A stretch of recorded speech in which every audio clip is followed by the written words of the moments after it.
সকলকে আমার শুভেচ্ছা আর ভালোবাসা জানিয়ে শুরু করছি। আজ তোমাদের পড়াবো কিসের থেকে কী যে হয়। গল্পটির লেখক প্রচলিত, অর্থাৎ প্রচলিত গল্প। এটা কোনো লেখক বা লেখিকার এতে নাম থাকে না বা থাকবে না। চলো শুরু করি। কিসের থেকে কী যে হয়। অনেক দিন আগে এক সুন্দর বন ছিল। কত রকমের পাখি, কত জীবজন্তু। সবুজ গাছে ঢাকা সেই বনের মধ্যে এদিকে ওদিকে কয়েকটি গ্রাম। সেসব গ্রামে থাকে গৃহস্থ মানুষ, চাষ করে, ফলমূল জোগাড় করে, বনের মধু খেয়ে, কাঠ কেটে বড় সুখে তাদের দিন চলে যায়। বর্ষায় তিরতির করে যে বয়ে চলে পাহাড়ি নদী, সেই জলে কত ছোট ছোট মাছ। কোনো কিছুরই অভাব নেই। তাহলে অনেক আগে, অনেক দিন আগে, লেখক বলছেন অনেক দিন আগে সুন্দর একটা বন ছিল। সেই বনে কত রকমের পাখি, জীবজন্তু সব কিছু ছিল। আর ছিল সবুজ গাছে ঢাকা বন। আর বনের পাশেই ছিল কয়েকটি গ্রাম। সেই গ্রামে থাকতো গৃহস্থ মানুষ। তারা চাষ করে, ফলমূল জোগাড় করে, বনের মধু জোগাড় করে, সেই মধু খেয়ে, কাঠ কেটে খুব সুখে দিন কাটাতো। আর বর্ষায় একটা পাহাড়ি নদী তিরতির করে বয়ে যেত, তাতে অনেক ছোট ছোট মাছ ছিল। সেই মাছ ধরেও তারা তাদের জীবিকা নির্বাহ করত। সকালে কিছু খেয়ে কিশোরী মেয়েরা বনে কাঠ কাটতে যায়, ফিরে আসে দুপুরে। উনুন জ্বালাবার কাঠ সবই শুকনো ডাল। কিছু শুকনো ডাল থাকে গাছে, কিছু পড়ে থাকে গাছের নিচে মাটিতে। তাহলে সকালে কিছু খাওয়া দাওয়া করে কিশোরী মেয়ের দল বনে কাঠ কাটতে যায়। সেই কিসের জন্য? না, তাদের জ্বালানির জন্য। সবই শুকনো কাঠ, শুকনো ডাল। সেগুলো যে শুধু গাছের ডালে থাকে তা নয়, তারা নিচে মাটিতে অনেক সময় পড়েও থাকে, সেগুলোও তারা কুড়িয়ে আনে।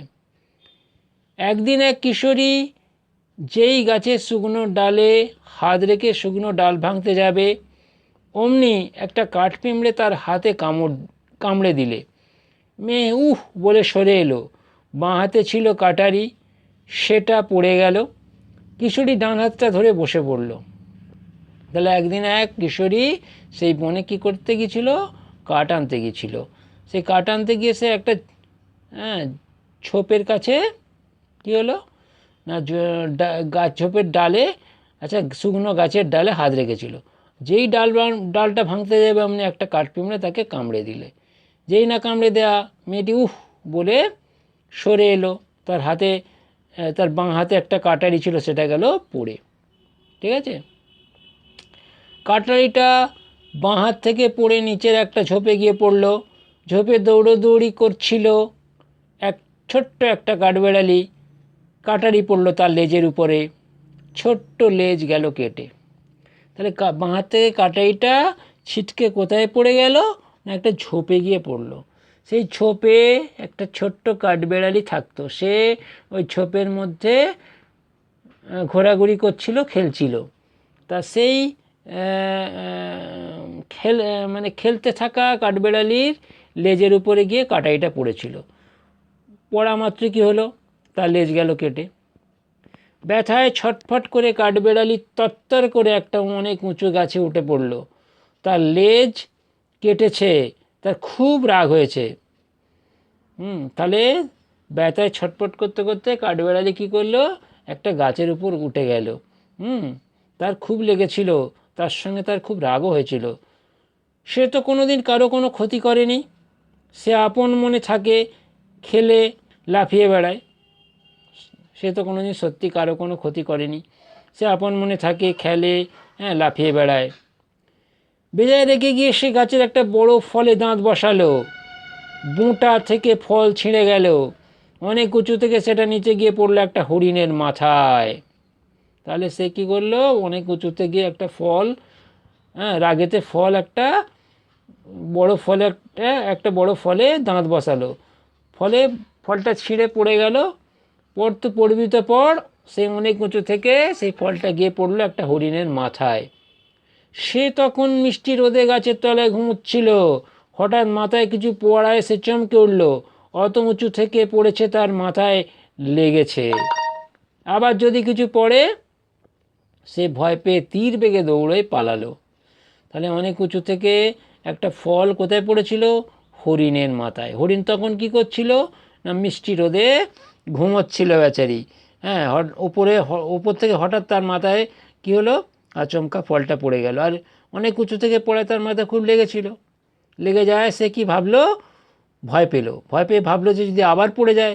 সেই ভয়ে সে কী করলো, তীর বেগে দৌড়ে পালালো, মানে প্রচণ্ড বেগে দৌড়ে পালালো।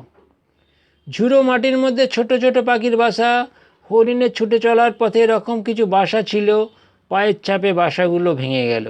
তাহলে যখন হরিণ ছুটছিল তখন তার পায়ের চাপে ছোট ছোট পাখিদের কিছু বাসা ছিল, সেই বাসাগুলো গেল ভেঙে। পাখিরা ভয় পেয়ে এদিক ওদিক উঠতে লাগলো।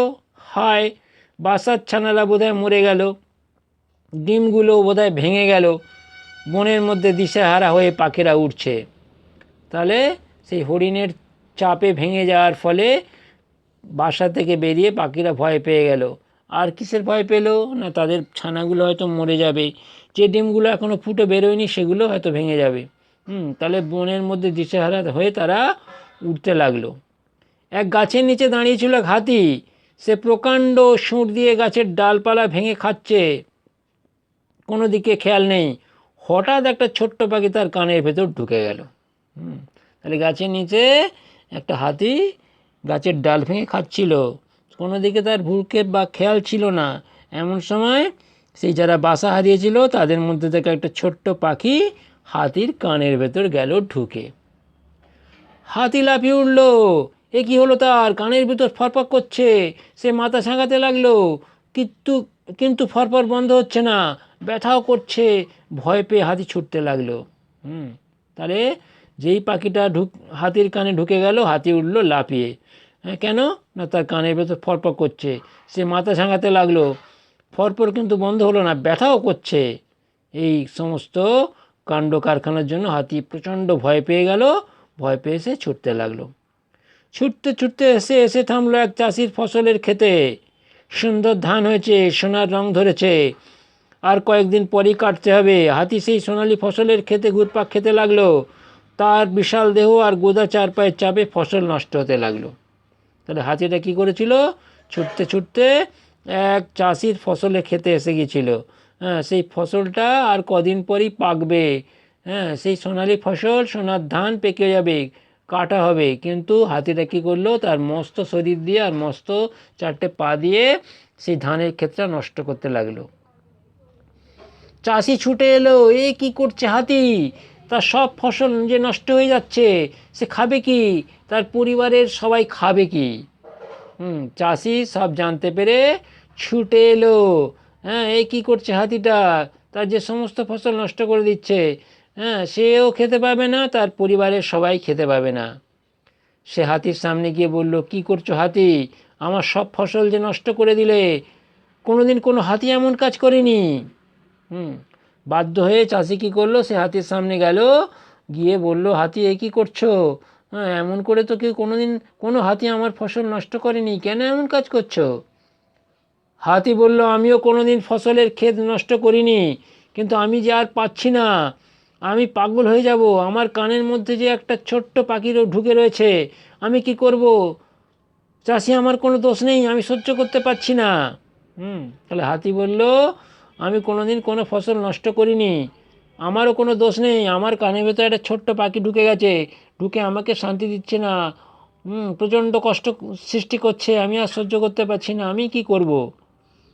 সে কথা শুনতে পেয়ে ছোট্ট পাখি বলল, আমারও কোনো দোষ নেই, আমি কোনো কালে হাতির কানে ঢুকিনি, কিন্তু কি করব, হরিণ আমাদের বাসা ভেঙে দিল, ভয়ে উড়ে পালাতে গিয়ে না দেখে হাতির কানে ঢুকে পড়েছি, আমার কোনো দোষ নেই। হাতির কথা শুনে ছোট্ট পাখি বলল, আমার তো কোনো দোষ নেই, হরিণ আমার বাসা ভেঙে দিয়েছে, বাধ্য হয়ে আমি কোনো দিশা না পেয়ে হাতির কানে ঢুকে পড়েছি, আমার কোনো দোষ নেই। হরিণ বলল, আমারও কোনো দোষ নেই, আমি কি করব? দুষ্টু কাঠবেড়ালি উঁচু গাছ থেকে একটা ফল আমার মাথায় ফেলে দিল, খুব ব্যথা পেলাম, ভাবলাম আবার যদি ফেলে দেয়, তাই ভয় পেয়ে দৌড় শুরু করলাম, আমি তো নিচের দিকে তাকাইনি, পায়ের চাপে পাখির বাসা গেল ভেঙে, আমার কোনো দোষ নেই। তখন হরিণ সব শুনে বলল, আমার তো কোনো দোষ নেই, আমি তো বেশ মিষ্টি রোদে ঘুমোচ্ছিলুম, উঁচু গাছ থেকে, গাছের উঁচু ডাল থেকে কাঠবেড়ালি কী করেছিল, আমার মাথার উপরে একটা বড় ফল ফেলে দিয়েছিল। সেই ফলের আঘাতে আমি খুব ব্যথা পেয়েছিলাম, তাই তো আমি কোনো দিকে না তাকিয়ে দৌড় শুরু করেছিলাম, আর সেই দৌড়ানোর জন্য পাখিদের বাসা ভেঙে গেছিল। আমার তো কোনো দোষ নেই। কাঠবেড়ালি বলল, আমার কোনো দোষ নেই, আমি ঝোপের মধ্যে খেলা করছিলাম, ওই মেয়েটার হাতের কাটারি আমার লেজে পড়লো, লেজ গেল কেটে, খুব ব্যথা পেলাম, রাগ হয়েছিল, তাই আমি উঁচু গাছের ফল ফেলে দিয়েছি, আমার কি দোষ? কাঠবেড়ালি তখন বলল, আমারও তো কোনো দোষ নেই, আমি তো বেশ আনন্দে খেলছিলাম, একটা মেয়ে আমার লেজে কাটারি ফেলে দিল, আমার লেজ গেল কেটে, আমার খুব ব্যথা পেয়েছিল, সেই জন্য আমি রাগেতে উঁচু গাছে উঠে ফল ফেলে দিয়েছি, আমার কি দোষ? কিশোরী বলল, আমার কোনো দোষ নেই, বাঁতে কাটারি ধরে ডানার দিয়ে আমি গাছের একটা শুকনো ডাল ভাঙছিলাম, কাঠপিঁমড়ে আমার হাতে কামড়ে দিল, যন্ত্রণা হলো, বাঁ হাত থেকে কাটারি পড়ে গেল, আমি কি করব? সব শুনে কিশোরী মেয়েটি বলল, আমি বা কী করবো, আমি তো গাছের ডাল ভাঙছিলুম, এমন সময় একটা কাঠপিঁমড়ে আমাকে কামড়ে দিয়েছে, আর বাঁ হাতে কাটারি ছিল, সেটা গেছিল পড়ে। চাষি তখন বলল, সব নষ্টের গোড়ায় রয়েছে ওই কাঠপিঁমড়ে। এই কথা বলেই সে কাঠপিঁমড়েকে হাত দিয়ে চেপে ধরলো, ধরে কিশোরীর হাতে দিল, বলল, ওকে শাস্তি দাও, বুঝিয়ে দাও ও কাজটা ভালো করেনি। চাষি তখন বলল যে যত নষ্টের গোড়া, যত নষ্টের মূল হচ্ছে কাঠপিঁমড়ে। ওকে ধরলো, ধরে কিশোরী মেয়েটির হাতে দিয়ে বলল, দাও একে ভালো মতো শাস্তি দাও, যাতে এই কাজ আর কোনো দিন না করে। কিশোরী হাতের তালুর মধ্যে কাঠপিঁমড়েকে চেপে ধরলো, হাঁটা দিল বাড়ির পথে। বাড়িতে এসে একটা সুতো দিয়ে কাঠপিঁমড়ের কোমর বাঁধলো, তারপর তাকে ঝুলিয়ে রাখলো একটা ছোট্ট গাছের সঙ্গে। তাহলে কিশোরী সেই পিঁমড়েটাকে বাড়ি নিয়ে এলো, নিয়ে এসে একটা সুতো দিয়ে গাছে ঝুলিয়ে দিল। আর কোমরে সুতো বেঁধে কাঠপিঁমড়েকে ঝুলিয়ে রেখেছিল বলেই সেদিন থেকে কাঠপিঁমড়ের মাঝখানে পেটটা এমন সরু হয়ে গেল। কিসের থেকে কী যে হয়, সেই দিন থেকে কোমরে সুতো বেঁধে কাঠপিঁমড়েটাকে ঝুলিয়ে রেখে দিয়েছিল মেয়েটি, সেই জন্য তার কী হলো, তার কোমর সরু হয়ে গেল। কিসের থেকে কী যে হয়ে যায়। এই ছিল তোমাদের পাঠ্যের গল্প, কিসের থেকে কী যে হয়। এটা হচ্ছে মূল গল্প, এর গল্পের লেখক নেই, প্রচলিত গল্প, কিসের থেকে কী যে হয়, প্রচলিত একটা গল্প তোমাদের পাঠ করলুম, বুঝিয়ে দিলুম। এবার হচ্ছে প্রশ্ন। প্রথমে আছে শব্দার্থ। গৃহস্থ মানে হচ্ছে গৃহে বাস করে যে, কিশোরী মানে অল্প বয়স্কা, কাটারি মানে দা, ক্ষতি মানে অপকার, তীর বেগে মানে তীরের মতো দ্রুত বেগে, প্রকাণ্ড মানে বড়, গোদা মানে মোটা এবং বড়, সোনালি সোনার মতো রং যার, ঘুরপাক গোল হয়ে ঘোরা, বেজায় মানে খুব, যন্ত্রণা মানে ব্যথা, শাস্তি মানে সাজা। এরপরে হচ্ছে একটি বাক্যে উত্তর দাও। কিশোরী মেয়ে বনে কি করতে যায়? কিশোরী মেয়ে বনে কাঠ সংগ্রহ করতে যায়, সেই কাঠ আসলে জ্বালানির কাঠ। কার লেজ কাটারির আঘাতে কেটে গিয়েছিল? কাঠবেড়ালির লেজ কাটারির আঘাতে কেটে গিয়েছিল। কিশোরী মেয়ে কোন হাতে কাটারি ধরেছিল? কিশোরী মেয়ে বাম হাতে কাটারি ধরেছিল। ছোট্ট পাখি কার কানে ঢুকে পড়েছিল? ছোট্ট পাখি হাতির কানে ঢুকে পড়েছিল। এরপরে আছে 3-4টি বাক্যে নিচের প্রশ্নগুলির উত্তর দাও। কিশোরী মেয়েরা কিসের জন্য বনে যেত? কিশোরী মেয়েরা জ্বালানি কাঠ সংগ্রহের জন্য বনে যেত, বনে অনেক শুকনো জ্বালানি কাঠ পাওয়া যেত তাই। কাঠবেড়ালি রেগে গিয়েছিল কেন? কাঠবেড়ালি রেগে গিয়েছিল কারণ তার স্বাদের ছোট্ট লেজটা কেটে গিয়েছিল, সে খুব ব্যথা পেয়েছিল, ওই জন্য রেগে গিয়েছিল। রেগে গিয়ে সে কী করেছিল? রেগে গিয়ে উঁচু গাছের ডালে উঠে একটা ফল কামড়ে ধরে সেই ফলটাকে হরিণের মাথায় ফেলে দিয়েছিল রাগেতে। হরিণ ভয় পেয়েছিল কেন? আচমকা গাছের উপর থেকে তার মাথায় ফল পড়ে গেছিল, সেই ফল পড়ে যাওয়াতে তার মাথায় খুব লেগেছিল, সেই জন্য সে ভয় পেয়েছিল। ভয় পেয়ে সেই পাখির কী ক্ষতি করেছিল? ভয় পেয়ে সে কোনো দিকে না তাকিয়ে ছুটেছিল, ছোটার ফলে পাখিদের বাসা ভেঙে গিয়েছিল তার পায়ের চাপে। হাতি কেন চাষির ফসলের ক্ষেত নষ্ট করে দিয়েছিল? ভয় পেয়ে হরিণের ছোটার ফলে পাখিদের বাসা ভেঙে গিয়েছিল, পাখিদের মধ্যে একটা ছোট্ট পাখি হাতির কানে ঢুকে গিয়েছিল, হাতির কানে ঢুকে যায়, হাতির খুব কষ্ট হচ্ছিল, বেচারি স্বস্তি পাচ্ছিল না, তাই সে চাষির ক্ষেত নষ্ট করে দিয়েছিল। এরপরে আছে কোন প্রাণী কি খাবার কাতায় মিলিয়ে লেখো। কাঠবেড়ালি কাঠবেড়ালি খায় কাঠবেড়ালি কাঠবেড়ালি বাদাম খায়। পিঁপড়ে চিনির দানা, হাতি কলা গাছ, পাখি পোকামাকড়, হরিণ ঘাস। এই হচ্ছে উত্তর। এরপরে হচ্ছে যে কি বলেছে, কাদের সম্পর্কে কি বলা হয়েছে মিলিয়ে লেখো। 1 নম্বর, কাঠপিঁপড়ে কিশোরী মেয়েটির ড্যাশ হাতে কামড়ে দিয়েছিল, ডান হাতে কামড়ে দিয়েছিল। হাতি ধানের ক্ষেত নষ্ট করে দিয়েছিল। হরিণের পায়ের চাপে পাখির বাসা ভেঙে গিয়েছিল। কিশোরী মেয়েটি কাঠপিঁপড়ের কোমরে সুতো বেঁধে রেখে দিয়েছিল। বাঁ দিকের সঙ্গে ডান দিক মেলাতে বলেছে। পাখির বাসা, গাছের ডাল, ফসলের ক্ষেত, হাতির সুর আর হচ্ছে হাতের তালু। এই হচ্ছে উত্তর। এরপরে আছে যে যে নিচে যে শব্দগুলি দেওয়া আছে তাদের অর্থ পাশের বাক্সের মধ্যে দেওয়া আছে সেগুলি খুঁজে বের করো। এটা হচ্ছে 8 নম্বর প্রশ্ন। আমি এর আগের 6 নম্বরটা এলোমেলো করে দেওয়া আছে, ঘটনা অনুযায়ী সাজাতে বলেছে, তোমরা একটু করে নিও। আর তার আগে আছে 7 নম্বরটা হচ্ছে নিচে যে শব্দগুলি দেওয়া আছে সেগুলি ব্যক্তি, প্রাণী, বস্তু, কাজের নাম, তাদের নামের পরিবর্তে ব্যবহৃত শব্দ, মনের ভাব বা কাজ কি বোঝাচ্ছে, তোমরা সেগুলো আলাদা করো, নিচের তালিকাটি সম্পূর্ণ করো। আচ্ছা, এই নিচের তালিকা একটা আছে, সেটা সম্পূর্ণ করতে বলেছে। প্রথমে তালিকায় আছে বা ব্যক্তি বা প্রাণী বা বস্তুর নাম। তাহলে ব্যক্তি, প্রাণী, বস্তুর নাম, এখানে দেখি ব্যক্তির নাম, বস্তুর নাম, প্রাণী। কাঠপিঁপড়ে, কাঠপিঁপড়ে, তারপর হচ্ছে হাতি, হাতি লিখতে পারো, ব্যক্তির নাম বলেছে হাতি। তারপরে হচ্ছে আমি তো পাচ্ছি কাঠপিঁপড়ে আর হাতি, আর তো কিছু এখানে পাচ্ছি না। ও বস্তুর নাম বলেছে, বস্তুর নাম বলতে কাটারি হতে পারে, বস্তুর নাম বলে কাটারি, কাঠপিঁপড়ে আর হচ্ছে হাতি, হয়ে গেল।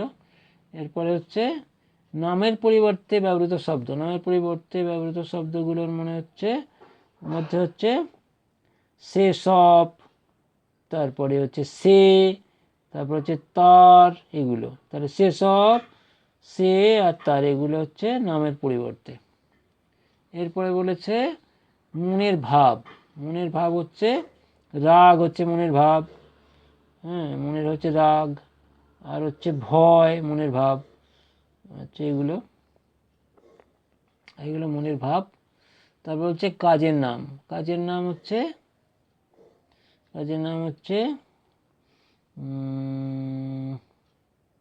দৌড়, কাজের নাম। লাফিয়ে উঠলো, কাজের নাম।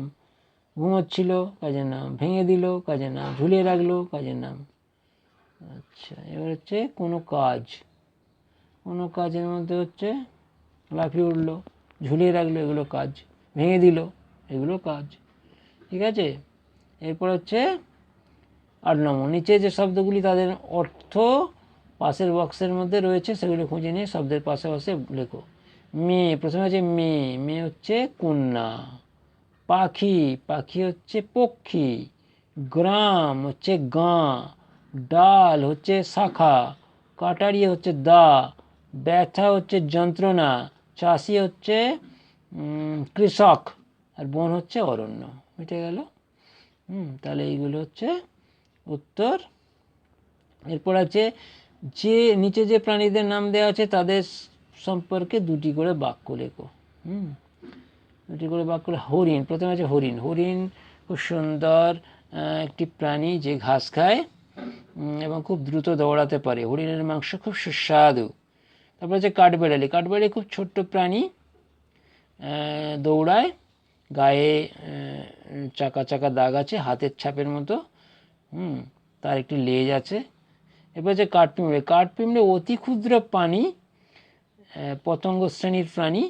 এদের সুর আছে, তারপরে হুলও আছে, এটা ফুল ফুটিয়ে যন্ত্রণা দেয়। তারপর হচ্ছে হাতি। হাতি মস্ত প্রাণী, 4টে পা আছে হাতির। হাতির একটি সুর আছে, হাতি খুব সহজে দৌড়াতে পারে না, অনেক বড় শরীর তাই। তারপর হচ্ছে পাখি, পাখি আকাশে উঠতে পারে, পাখির দুটো পা, দুটো ডানা, পাখি ডানা মেলে সহজেই যে কোনো জায়গায় যেতে পারে। এগুলো তোমাদের প্রাণীদের সম্বন্ধে কিছু কথা, তোমাদের প্রশ্ন নিয়েও আলোচনা করলাম। আজ এই পর্যন্ত। তোমাদের সবাইকে শুভেচ্ছা আর ভালোবাসা জানিয়ে শেষ করছি।